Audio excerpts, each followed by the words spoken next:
So on the one hand, AI has enormous potential, frankly, for cost savings, especially in large bureaucracies. I mean, I'm going to say it, like there's tons of waste, and AI could really help drive that down. And that should be something that we all care about as stewards of public, funds. That should be something that matters to us. So on the one hand, AI is not always one thing, right? And so a blanket ban, let's say, on AI in education, period, might be unwise because you might inadvertently ban it from like making the school district's buses run on a better schedule or something like that, right? Like, That's right. on the other hand, you would want some sort of thought put into, is this a way, is there a way in which this technology is going to impinge upon the instructional periods for students?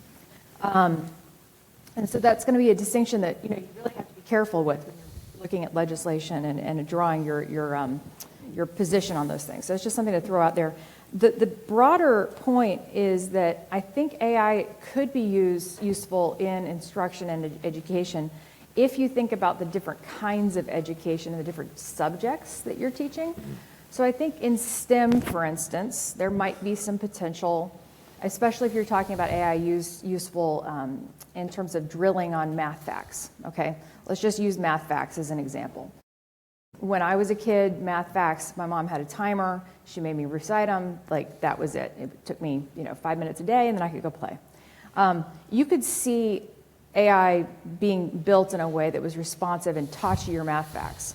You could also see AI, and this is coming from someone who's a former language instructor, used to help you drill on your Latin stuff. And you could see it teaching you Latin and Greek a little bit faster than the way we can do it now, because it's always patient, it's not a human, and it can help correct you in the moment when you've made a mistake. You could train an LLM on the corpus of Latin and Greek literature, and you can imagine the possibilities of that, being able to interact with that corpus, or even an individual author, so to speak. So I think there are interesting applications depending on what you're using it for, especially if the end of that goal is to say, you've learned this body of facts, now set that aside, you're coming into class to interact with authentic texts and authentic humans and have conversations in the target language, for instance, or to solve actual math problems in person together.